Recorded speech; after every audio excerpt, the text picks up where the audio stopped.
서울중앙지검에 근무도 했었고 조사도 몇 차례 받으러 갔었습니다. 매우 안전하고 보안이 잘 되어 있습니다.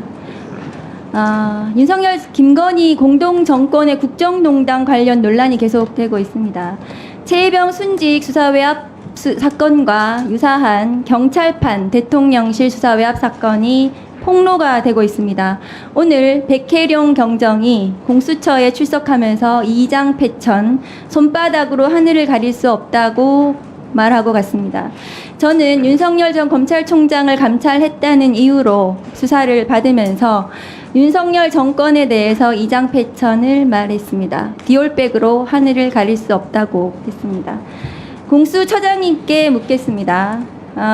조병로 경무관의 세관직원 마약 조직 연루 사건 수사 외압 고발 건에 대해서 그 백혜령 경정이 고발인 신분으로 24일 날 조사를 받았습니다. 맞습니까?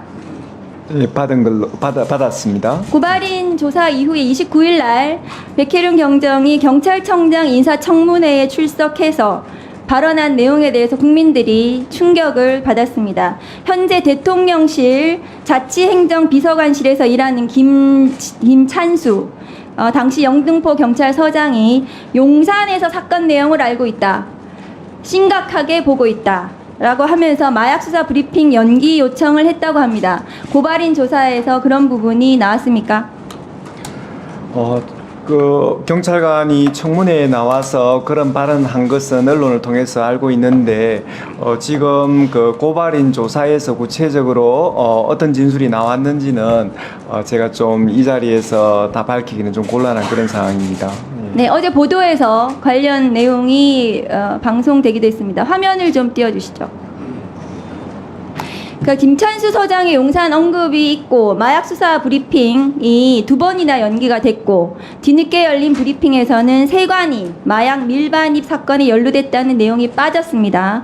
공수처장님 잘 알고 계실 텐데요. 지난 고발인 조사에서 이런 내용이 전부 다 조사가 됐을 것이고 세관이 연루된 의혹이 있는 마약 수사에 용산이 개입했다는 수사 외압 폭로가 나온 상황입니다. 그러면 대통령실이나 윗선에 대한 압수수색이나 이런 것들이 빨리 진행이 돼야 된다고 생각하시는데 공수처장 입장 어떠십니까?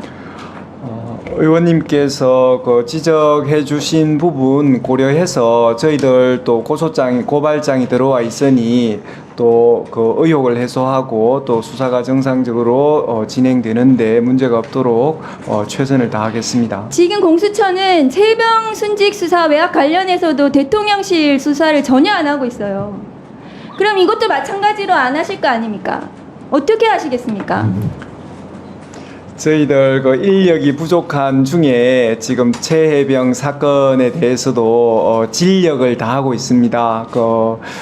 좀 외부에서 보기에는 좀 부족해 보이지만 최선을 다하고 있다는 말씀을 올립니다. 이 사건은 최혜병 순직 수사 외압과 매우 닮아 있는 사건입니다. 그래서 국민들이 이 사건에 대해서도 분노를 하고 있습니다.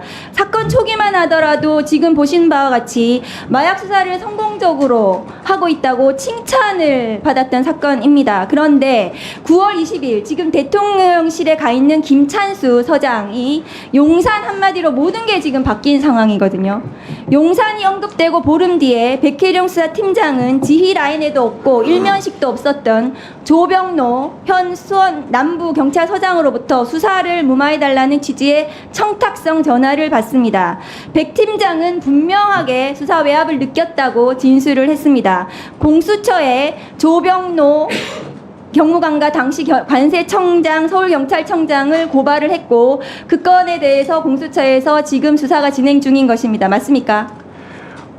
의원님께서 그 지적하시듯이 이 고발장이 진실이라면 그런 어떤 여러 가지 문제점이 있는 그 중요한 점을 내포하는 사건이라고 생각합니다. 그런 지적과 관련해서 또 의혹이 없도록 최선을 다하겠습니다. 지금 경찰에서도 이 조병로 경무관의 수사 외압 의혹이 문제가 있다고 보고 인사혁신처에 징계를 요청을 했어요. 그런데 인사혁신처의 판단이 달랐습니다. 다음 화면 보여주시죠. 조병로 경무관은 2024년 인사위원회에 회부된 경찰 중에 유일하게 불문, 즉 책임을 묻지 않는다는 처분을 받았습니다. 전체 공무원으로 봐도 불문의 의결 비율은 5.9%이고 조병로 경무관은 5.9%의 확률을 뚫어낸 것으로 보입니다. 일선 수사팀장에게 용산을 언급한 압박이 들어가고 조병로 경무관의 수사 외압 이후의 상황은 더욱 참담해졌던 것으로 보입니다. 조병로 경무관의 통화 이후에 영등포서에서 훌륭하게 칭찬을 받았던 마약 수사는 서울경찰청 마약수사대로 이첩이 되었고 마약수사 최종 브리핑에서 결국 세관 연루 사실은 빠졌습니다. 수사 외압 이후 용산을 처음 언급했던 김모 영등포 경찰서장은 진짜 용산으로 대통령실로 근무지를 옮겼고 이 백혜령 사건을 총괄했던 서울경찰청 수사부장은 1년 만에 경무관에서 치안정감으로 2계급 승진하면서 영전했습니다. 절차와 원칙대로 수사를 진행했던 백혜룡 경정은 어떻게 됐습니까? 일선 지구대장으로 좌천이 됐습니다. 문제는 직접적인 수사 외압을 행사했다는 의혹을 받는 조병로 경무관이 최혜병 순직 사건, 은폐 관련 임성근 사단장 구명로비 의혹의 중심에 있는 일명 멋쟁 해병 단톡방의 인물과도 강하게 연결된다는 점입니다. 화면을 보시면 멋쟁 해병 단톡방에 있던 현직 경찰인 최모 경위는 조병로 경무관의 부속실장으로 일했던 매우 가까운 사이입니다. 도이치모터스 주가 조작 사건의 핵심 인물 이종호가 직접 조병로 경무관의 승진을 언급하기도 했습니다. 공수처장이 이 내용을 잘 알고 계셔야 될 것입니다. 이번 사건은 단순히 경찰 내부의 수사 외압 사건이 아니고 9월 20일 김찬수 서장이 용산을 언급하고 나서 수사가 이첩이 되고 마약 수사의 핵심 수사 대상이었던 세관이 언론 브리핑에서 빠졌습니다. 그러면 이 백혜룡 경정의 조병로 경무관 고발 건은 수사 외압, 인사청탁 의혹, 징계 무마 의혹이 함께 같이 있는 국정농단의 일면입니다. 공수처에서 이 부분에 대해서는 신속하게 대통령실에 대한 수사가 이루어져야 된다고 생각합니다. 어떻게 생각하십니까? 네, 의원님의 발언 시간이 끝났습니다. 추가로 답변해도 되겠습니까, 위원장님? 네, 이런 절차를 밟으란 얘기입니다. 네, 발언하세요. 1분간 발언하세요. 의원님께서 지적해 주신 부분, 또 어떤 그런 부분에 대해서 어떤 수사 대상 여부, 그 다음에 또 지금 공익 제보자가 내세운 카카오톡에 이종호 씨와 관련된 수사를 하는 중에 또 나온 또 다른 사건이니 연결 지점과 관련해서 중요하다고 보여지는 측면이 있습니다. 그래서 의원님께서 지적하시는 그런 부분 유념해서 수사에 임하겠습니다. 네, 다시 한번 안내 말씀드립니다. 지금 TV로 생중계되고 있습니다. 그래서 마이크가 꺼지면 시청자들은 발언이 들리지 않습니다. 그래서 의원님들께서는 질문 답변 포함해서 7분 내에 맞춰주시고요.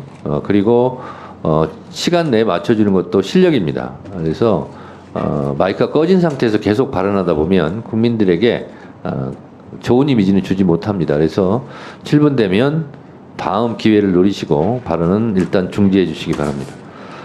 다음은